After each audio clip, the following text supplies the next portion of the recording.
হচ্ছে না বাংলাদেশে?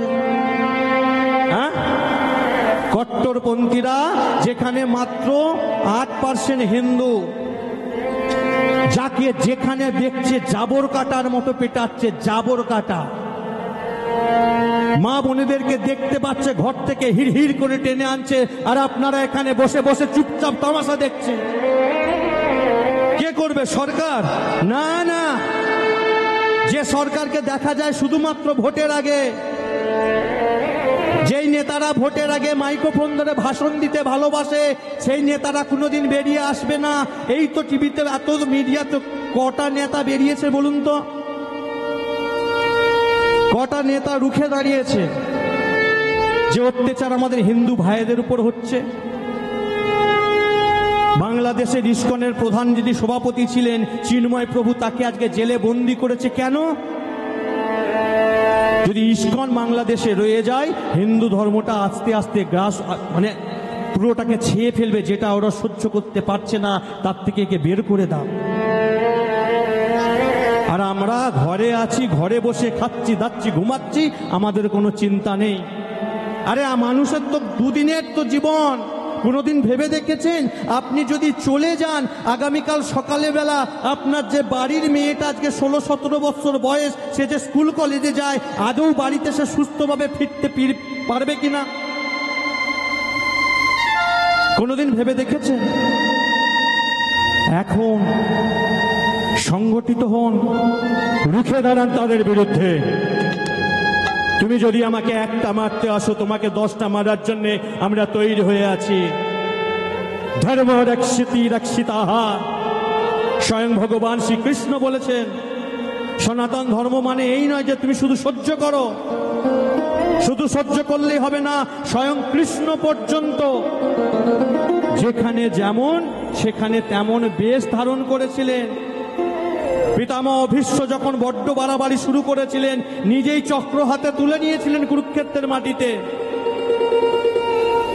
যেই কৃষ্ণ বৃন্দাবনে লীলা পুরুষোত্তম, সেই কৃষ্ণই মথুরায় হয়ে গেল কংস নিধনের মূল কর্তা।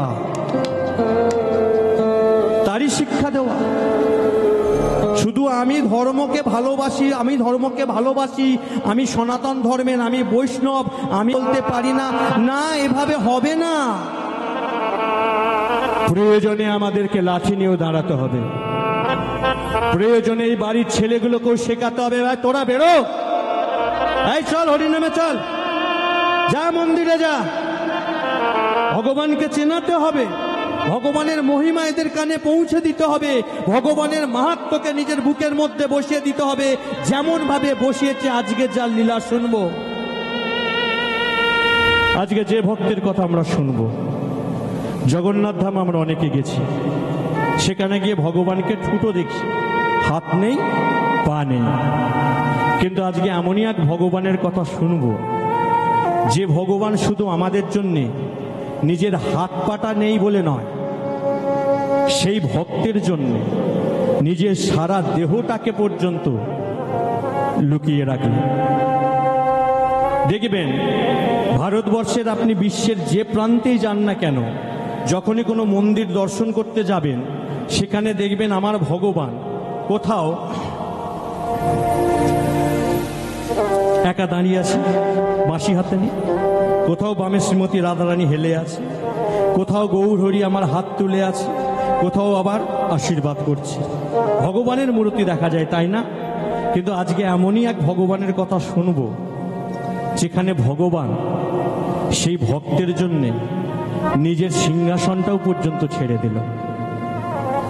এমনকি ভক্তের দানের কাছে ঋণী হয়ে, সেই দিন সেই ভক্তের দানের কাছে ঋণী হয়ে ভক্তের ঋণ পরিশোধ করবার জন্যে ভগবান সেই ভক্তের কাটা মাথাটাকে পর্যন্ত তার সিংহাসনে বিরাজমান করলেন।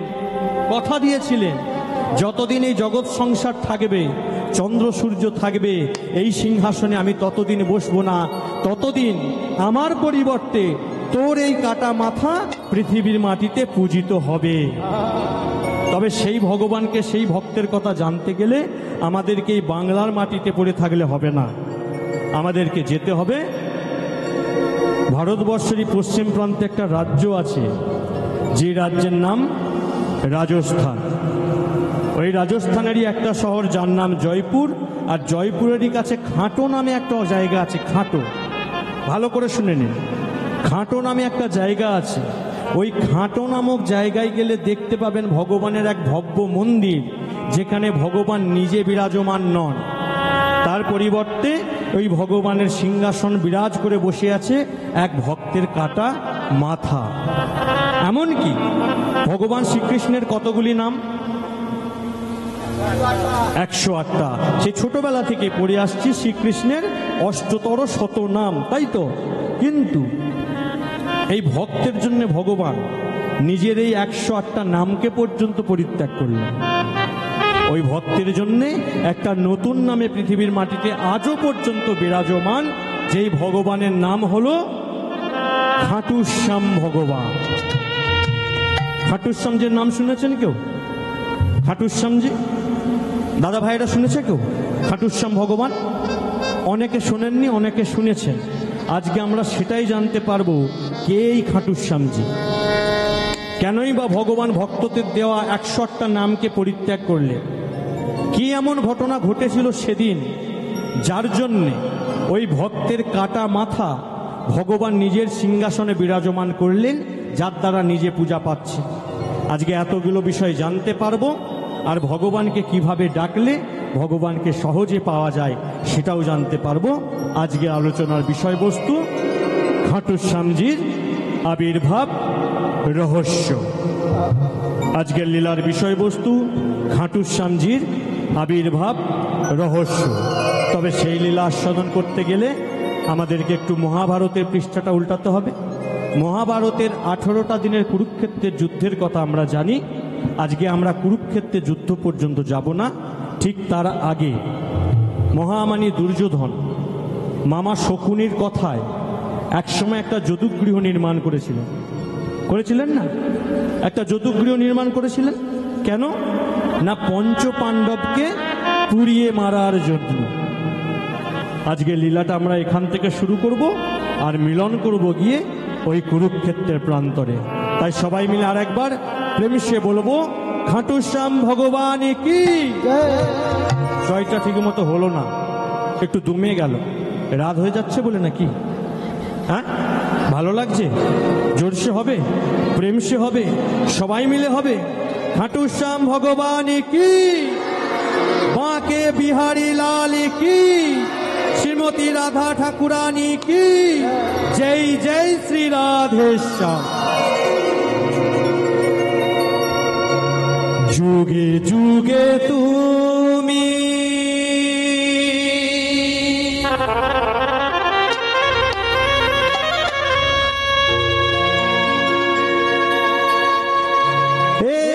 এসেছো ধরাতে,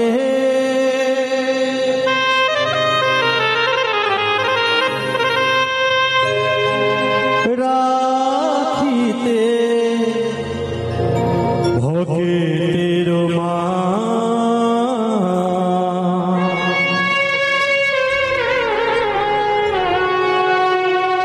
রাখিতে ভক্তের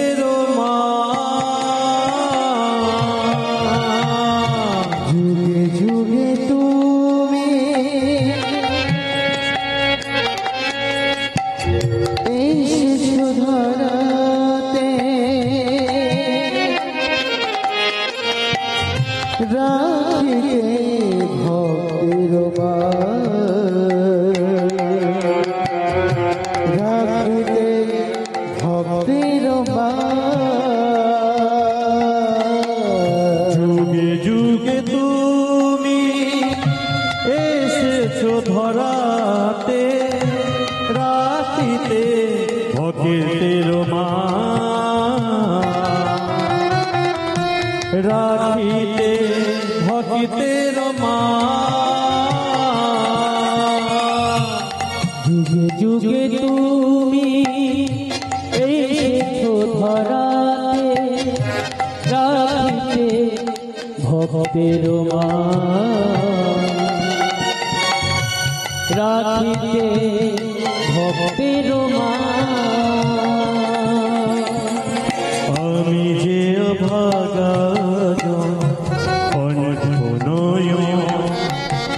কি দিয়ে বুঝিব বলো ওরা নাচর আমি যে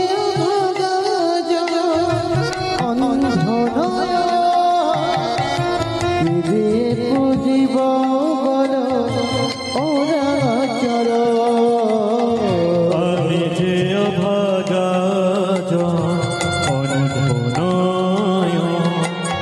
কি দিয়ে বুঝিব বলো ওরা নাচর আমি কি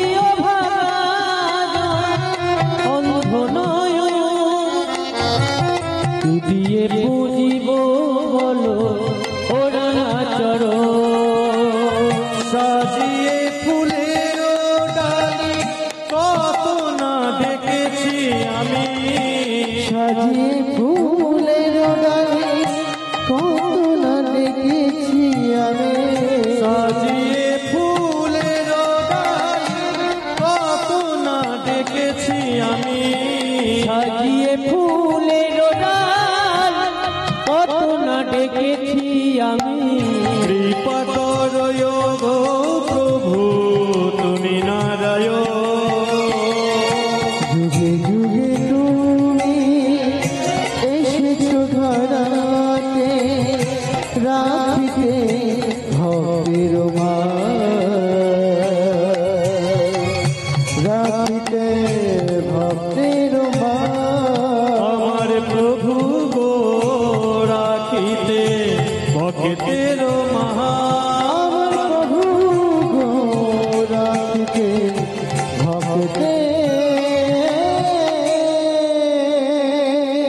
হ্যাঁ হ্যাঁ বাড়িতে কেউ আছেন? হ্যাঁ, যদি বাড়ির মধ্যে কেউ থেকে থাকে কৃপা করে একটু বেরিয়ে আসবেন।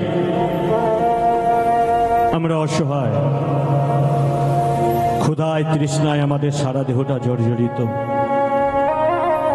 এই রাত্রিকালে যাওয়ার মতো কোনো আস্থানা না পেয়ে আপনার এই কুটিরটাকে দেখতে পেয়ে বড় আশা নিয়ে আপনার দ্বারে এসে পৌঁছেছি। যদি কৃপা করে আজকের রাত্রিটাই কুটিরে একটু আশ্রয় ব্যবস্থা করেন। ঘটনাটা কি না, মহামানী দুর্যোধন যেদিনকে যদুগৃহ নির্মাণ করেছিল পঞ্চ পাণ্ডবকে পুড়িয়ে মারার জন্য, কিন্তু পেরেছিল কি? পারেন। সেদিন ভগবান শ্রীকৃষ্ণ মহামন্ত্রী বিদুরের সহায়তা নিয়ে ওই রাত্রিকালে পঞ্চ পাণ্ডব তথা কুন্তি দেবীকে নদী পার করে রেখে এসেছিলেন একটা গভীর জঙ্গলে। আর ওই গভীর জঙ্গল দিয়ে হাঁটতে হাঁটতে চলতে চলতে পঞ্চ পাণ্ডবের সারা দেহটা যখন পরিশ্রান্ত, ক্ষুধায় তৃষ্ণায় সারা দেহটা যখন জর্জরিত, আর চলার মতো এতটুকু শক্তি যখন পঞ্চ পাণ্ডবের পায়ে নেই, মৃত্যু যখন শিয়রে, এই জগৎ মাঝারে ভগবানের দ্বারা সৃষ্ট কোনো জীব যদি কোনোদিন তোর দাঁত থেকে ফিরে যায়, তোর কাছে কোনো রকম সাহায্য চেয়ে সে যদি না পায়, কোনো ক্ষুধার্ত পথযাত্রী যদি তোর গৃহের সামনে এসে নিজের ক্ষুধা নিবারণ করতে না পারে, তাহলে কিন্তু কখনো তুই ভগবানকে পাবি না, কখনো পাবি না। আমরাও করি মা, দেখবেন এ জগৎ সংসারে যার অনেক অর্থ আছে, অনেক বিষয় আছে, অনেক বৈভব আছে, অনেক টাকা আছে, অনেক প্রতিপত্তি আছে, তারা দেখবেন বড় বড় মন্দির নির্মাণ করে, বাইরে থেকে কষ্টি পাথরের মূর্তি নিয়ে আসে। আচ্ছা বলুন তো, বাইরে থেকে পাথরের মূর্তি নিয়ে এসে মন্দিরে প্রতিষ্ঠা করলে কি সে ভগবানকে পেয়ে যায়? হ্যাঁ, ভগবান কি কোনোদিন এসব চেয়েছে মা? তুমি আমাকে মন্দিরের মধ্যে বন্দি করে রাখো। আচ্ছা, কেন ভগবানের কি নিজের ঘর নেই? যে ভগবান এই 14 কোটি বিশ্ব ব্রহ্মাণ্ড সৃষ্টি করেছেন, সেই ভগবানকে কি তুমি ঘর করে দিলে তবে তার একটা ঘর হবে? না। যে ভগবানের একটা অঙ্গুলি হেলনে পৃথিবীতে লয় প্রলয় ঘটে যায়, যার একটা অঙ্গুলি হেলনে পৃথিবীটা থরথর করে কেঁপে ওঠে, সেই ভগবানকে আমরা খাওয়াতে যাই। প্রভু তুমি খাও। ভগবান যদি খেতে শুরু করে আমরা খাওয়াবো? এই হরিবাসর আর হবে? হ্যাঁ, হবে না। সে খাওয়ার ভিখারি নয়, ঐশ্বর্যের ভিখারি নয়। সে চাই না তুমি আমাকে মন্দিরের মধ্যে বন্দি রেখে আমার গলায় মালা দিয়ে, তুলসী পাতা দিয়ে, জল দিয়ে দিন রাত ডেকে যাও। হ্যাঁ, ভক্তের ভাব প্রয়োজন। ভক্তি তুই পরে করবি, আগে তোর কর্মটাকে ঠিক কর। তুই লক্ষ লক্ষ টাকার মালিক হয়েছিস, কোটি কোটি টাকার মালিক হয়েছিস, আমার দামি দামি মূর্তি তুই মন্দিরে প্রতিষ্ঠা করছিস, কিন্তু কোনোদিন 5টা টাকা দিয়ে তুই অভুক্তদের সেবা করিসনি। কোনোদিন 5টা টাকা দিয়ে একটা কম্বল কিনে এনে ওই শীতের রাত্রিতে যারা ছটপট করে, ঠান্ডাতে থরথর করে কাঁপে, তাদের গায়ে চাপিয়ে দিস না। তুই আমাকে পাবি। শোন মানব, আমাকে তুই পরে পাবি। আমার দ্বারা সৃষ্ট জীবগাকে তুই সেবা কর। স্বামী বিবেকানন্দ বলে গেছিলেন, জীবে প্রেম করে যেই জন, সেই জন সেবিছে ঈশ্বর। ঈশ্বরকে আলাদা করে ডাকতে লাগে না, ঈশ্বরের মূর্তিটা হৃদয়ে স্থাপন করতে হয়। পয়সা থাকলে মন্দিরে মূর্তি স্থাপন করা যায়, কিন্তু বুকে হাত দিয়ে বলুন তো, আমরা এই হৃদয় মন্দিরে কজন ভগবানকে স্থাপন করতে পেরেছি? এই হৃদয় মন্দিরটা তো আমাদের পরিপূর্ণ হয়ে আছে। লোভ, হিংসা, অহংকার, টাকা পয়সা, গাড়ি বাড়ি, এইসব মোহেতে পরিপূর্ণ হয়ে আছে। আমরা হৃদয় সিংহাসনে ভগবানকে বসাতে পারলাম না, আর মন্দিরে ভগবানকে বসিয়ে আমরা বলি ভগবান তুমি খাও। খাবে না, ভগবান কখনো খাবে না। আগে ভগবানকে খাওয়াতে গেলে জীবের সেবা করতে হয়। জীব সেবা আগে করো, প্রথম জীব সেবা, তারপর ভগবান সেবা। জীব সেবা না করে ভগবানকে পেতে গেলে ভগবান বারে বার দূরেই সরে চলে যায়। তাই এভাবে বলবেন না, আসুন আমি হতে পারি গরিব ব্রাহ্মণ, এই রাত্রিকালে যেমন পারবো, যতটা পারবো আপনাদের সেবার ব্যবস্থা করব। আজকে পঞ্চপাণ্ডবকে যখনই ব্রাহ্মণ বলেছে, পঞ্চপাণ্ডব ঘরের মধ্যে চলে গেছে। আর একটা জিনিস লক্ষ্য করবেন, সারাদিন কেউ যদি অভুক্ত থাকে, সেই অভুক্ত মানুষের পেটে যখনই দুমুঠো অন্ন যায়, সে কিন্তু আর জেগে থাকতে পারে না। একটা চালু কথা আছে না, খেতে দিলে শুতে চায়, কথা আছে না? কেন বলুন তো? আপনি যখন বাড়িতে কাউকে ডেকে এনে ভালো মন্দ করে খেতে দেবেন, সেবার পরই তার মনে হবে সবই দিল এই বাড়ি থেকে, একটু মাথাটা রাখার জন্য যদি একটা বালিশ, এটা হয়। খেতে পেলে শুতে চায়, এটা একটা চালু কথা। আজকে পঞ্চপাণ্ডব সারাদিন অভুক্ত ছিল, আর ওই গরিব ব্রাহ্মণ রাত্রিকালে যেই না দুমুঠো আহারের ব্যবস্থা করেছে, পঞ্চপাণ্ডব ওই পাতার কুটিরের মধ্যেই ঘুমিয়ে পড়েছে। কিন্তু ঘুম নেই একটা মায়ের চোখে। আহো মা, আস্তে আস্তে, একটু আস্তে, হ্যাঁ একটু ওদিকটা আস্তে আস্তে। মা, কত একটা ছোট কথা দেখো, মা। কিন্তু এই মা নামটা ছোট হলেও এর যে কতটা গভীরতা, এই জগতে যে মা হয়েছে সে জানে।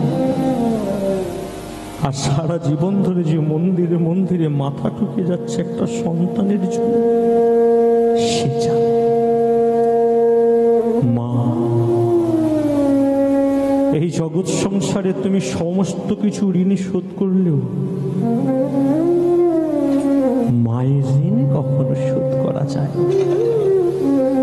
মায়ের এক ফোঁটা দুধের ঋণ শোধ হয় না কোনোদিন, জন্ম জন্মান্তরেও করিলে সাধনা, দয়াবতী দরদিনী আমার মা। আহা, এই মা কথাটা যখনই বলি না, একটা হৃদয়ের মধ্যে কিরকম যেন একটা শিহরণ জেগে যায়। কত প্রেম, কত সুধা লুকিয়েছে মা নামের মধ্যে। কিন্তু আমাদের মতো ছেলেরা মায়ের সে মানটাও দিতে জানে। যে মা 10 মাস 10টা দিন গর্ভ যন্ত্রণা সহ্য করে, কষ্ট করে, যন্ত্রণা সহ্য করে একটা সন্তানকে জন্ম দেয়, কথাই বলে এই বিশ্ব ব্রহ্মাণ্ডে যত ধরনের যন্ত্রণা আছে, সমস্ত যন্ত্রণাটাকে যদি একত্রিত করা যায়, তাতেও মায়ের যে প্রসবের যন্ত্রণা না, সেই যন্ত্রণা সমতুল্য হয় না। আজকে একটা মা সন্তানকে জন্ম দিতে গিয়ে কত যন্ত্রণা সহ্য করে বলুন তো, আর আমাদের মতো ছেলেগুলো সেই মাগুলোকে কি করি? মা নিজে না খেয়ে ছেলেকে মানুষ করার জন্য খাইয়ে যায়, নিজেও ভুক্ত থাকে।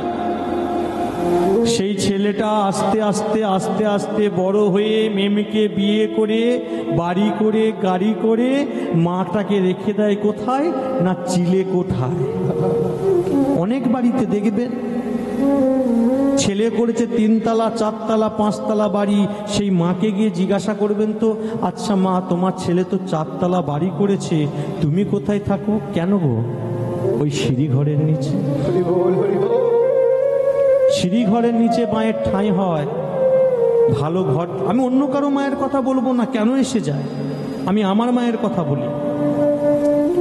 এই যে মাঘ মাস আসছে, এরপর থেকে একটা কীর্তনের আমাদের সিজন শুরু। মানে ঘুমানোর খাওয়ার কোনো রকম সময় আমাদের থাকে না। প্রত্যেক দিন বিকালে গাড়ি ছাড়ি। আগের বছরেরই কথা বলছি, একদিন সকালবেলা স্নান করে অনেক দূরে প্রোগ্রাম ছিল বলে 11টার সময় সেবা মানে খেতে বসেছি। ঠিক সেই সময় আমার মা এসে হাজির। খোকা, কোথায় যাবি বাবা?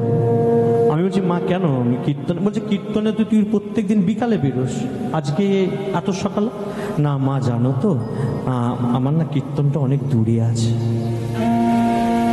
ওই সুন্দরবনের কাছাকাছি কুলতলি বলে একটা জায়গা আছে। আমার প্রোগ্রাম ছিল সেদিনকে কুলতলি, রাত্রি 8টা, যেতে আসতে 6-7 ঘন্টা সময় লাগে। আমি বলি মা, এখন যদি না গাড়িটা ছাড়ি তাহলে সময়ে পৌঁছতে পারবো না। ও এত দূরে কীর্তন আছে? আচ্ছা বাবা, কখন ফিরবি? আমি বলছি মা, ফিরতে ফিরতে 3-4টে তো বেজে যাবে, তুমি চিন্তা করো না মা, চিন্তা করো না, আমি ঠিক। হ্যাঁ বাবা। ওই একটাই জিনিস তো আমার জীবনে রয়ে আছে, চিন্তা। দেখবেন সমস্ত কিছু ত্যাগ করে ছেলেদেরকে মানুষ করার পর মায়ের ভাগ্যে জুটে কি বলুন তো? চিন্তা। ছেলে সারাদিনে বেরিয়ে যাচ্ছে, বাড়ি ফিরেনি, মায়ের চিন্তা। ছেলে কোথাও গিয়ে বাইক অ্যাক্সিডেন্ট করে ফেলেছে, মায়ের চিন্তা। সব কিছুর মূলে চিন্তা। মাকে বলে গেছি ভোর 3-4টে বেজে যেতে পারি বাড়ি আসতে, তুমি চিন্তা করো না, আমি বাড়ি ঠিক সময় ফিরে আসবো। ভাগ্যক্রমে সেদিনকে 3-4টে ফিরতে পারিনি, বাড়ি ফিরতে ফিরতে সকাল 6:30। আমি যখন 6:30টার সময় বাড়ি ফিরলাম, গাড়ি থেকে নামলাম, আমার গিন্নি মানে আপনাদের বৌমা গিয়ে আমার হাত থেকে ব্যাগগুলো নিল, নিয়ে বাড়ির মধ্যে রাখলো। আমি বিছানাটায় গিয়ে বসলাম, 1 গ্লাস জল দিল। জল দিয়ে প্রথম প্রশ্ন, আচ্ছা তোমার আজকে কীর্তন আছে? বলছি হ্যাঁ আছে। না কখন বেরোবে? বিকালে বেরোবো। আচ্ছা একটা কথা বলবো, কিছু মনে করবে না তো? আমি বলছি মনে করার মতো কথা না হলে কেন মনে করবো, বলো না কি ব্যাপার? না আজকে যখন তুমি কীর্তনে যাবে না, তুমি তোমার মাকেও সঙ্গে করে নিয়ে যাও। কেন? মা, আমি হাঁড়ি করা বাসন এক সংসারে তাহলে ঠকাঠকি কিছু হয়েছে? আমি যে তুমি এভাবে বলছো কেন? কেন মা কি কিছু বলেছো? বলছে না না, মা কি কিছু বলা না। এভাবে বলছো মায়ের সঙ্গে কথা কাট? বলছে না না, এসব কিছু না। তোমার মা যদি রাত্রিতে আমাকে একটু ঘুমাতে দেয়, তাহলে ঘুমাতে দেয় মানে মায়ের কি শরীর খারাপ হয়েছিল তুমি যার জন্য ঘুমাতে পারো? বলছে না না, রাত্রিকালে যখনই একটু চোখের পাতাটা এক করতে যায়, যখনই একটা করতে গেছি, তখনই তোমার মা এসে ডাক দিয়েছে, বৌমা, ও বৌমা। হ্যাঁ মা, কিছু বলবেন? না, কটা বাজে গো? মা, এই সবে 1টা বাজে। ও, 1টা বাজে, ঠিক আছে, শুয়ে পড়ো। তারপরে আবার কিছুক্ষণ পরে যেই না চোখের পাতাটা এক করতে গেছি, আবার আমাকে ডাক দিয়েছে, বৌমা, ও বৌমা। হ্যাঁ মা, কিছু বলবে? না, ঘুমিয়ে পড়েছো? না মা, বলো কটা বাজে গো? মা, এসবে 3টে বেজে গেছে। মায়ের চিন্তা দেখুন, আমি ভুলে গেছি, আমার স্ত্রী ভুলে গেছে, কিন্তু আমার মা ঠিক মনে রেখেছে। আমার মা ঠিক মনে রেখেছে। ছেলেটা যে সকালবেলা আমাকে বলে গেল, মা আমি রাত্রি 3টে-4টের সময় হলো বাড়ি ফিরবে, ছেলেটা 3টে বেজে গেছে, এখনো তো আমার বাড়ি ফিরল। বৌমা, বৌমা, এক কাজ করো না,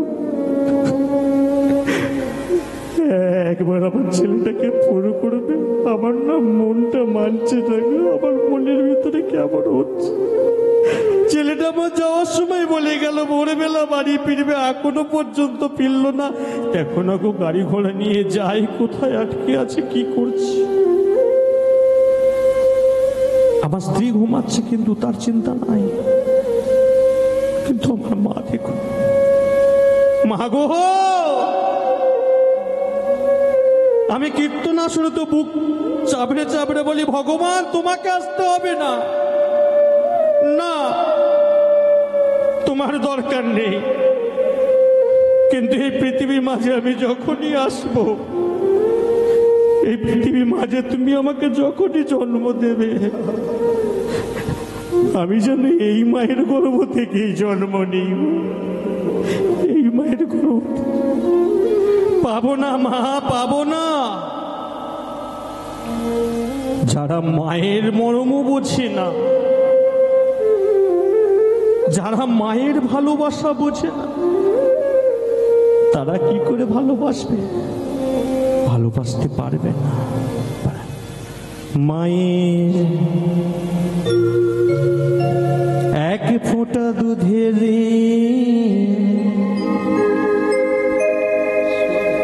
শোধ হবে না কোনো দিন, জন্ম জন্মান্তরে করিলে সাধনা, দয়াবতী দরদিনী মা। এই হলো মা। আজকে পঞ্চপাণ্ডব তো খেয়ে দিয়ে শুয়ে পড়েছে, ঘুম নেই কুন্তী দেবীর। কেন বলুন তো? আজকে পঞ্চপাণ্ডব যখনই শুয়ে পড়েছে, ঘরে কুন্তী দেবী মনে মনে ভাবছে যে আজকে রাত্রিকালটা নয় জঙ্গলের মধ্যে কোনো রকম কেটে গেল, আজকে নয় একটা আশ্রয় পেয়ে গেলাম, কিন্তু কালকে তো এই সকাল হলেই জঙ্গল ওই পাতার কুটিরটা আমাদেরকে ছেড়ে দিত। তো কালকে রাত্রিতে যদি না আমি একটা এরকম আশ্রয় পাই, আজকের রাত্রিতে একটা কুটির পেয়েছি, কিন্তু কালকে রাত্রিতে জঙ্গলের মধ্যে যদি না একটা আশ্রয় পাই, তাহলে কালকের রাত্রিটা কাটবে কি করে? আর এই চিন্তা করতে করতে রাত্রিটা যে কখন গভীর হয়ে গেছে আজকে পঞ্চপাণ্ডব কুন্তী দেবী বুঝতে পারেনি। আর গভীর রাত্রিকালে হঠাৎ ওই ব্রাহ্মণেরই পাশের ঘর থেকে যেন একটা আওয়াজ ভেসে উঠল, মা তুমি চোখের জল মোছো, মা মোছো। মা তুই যদি এভাবে কাঁদিস, তাহলে এই রাত্রিকালে আমি যাব কি করে? আর তুই ভালো করেই জানিস এই রাত্রিকালে যদি না আমি যেতে পারি তাহলে কাল সকাল হলেই গ্রামটা আর গ্রাম থাকবে না, শ্মশানে পরিণত হবে। সঙ্গে সঙ্গে ব্রাহ্মণী বলে উঠল, গোপাল, এই গোপাল, তোকে যেতে হবে না বাবা। এই রাত্রিকালে যদি কাউকে যেতে হয় সেটা হলাম আমি যাব। ছেলে বলছে আমি যাব, মা বলছে আমি যাব। কুন্তী দেবী ঘরে বসে বসে শুনছে যে ব্রাহ্মণের ঘরটা থেকে, পাশের ঘরটা থেকে ওই ব্রাহ্মণেরই একমাত্র ছেলে, সে তার মাকে বলছে আমি যাব, তুমি চোখের জল বন্ধ করো। মা বলছে তোকে যেতে হবে না, আমি যাব। এবার ছেলে মেয়ে যখন কথা কাটাকাটি করছে, হঠাৎ পাশ থেকে ব্রাহ্মণ বলে উঠলো, এই গোপাল, এই রাত্রিকালে কি শুরু করেছিস বলতো? শুয়ে পড়।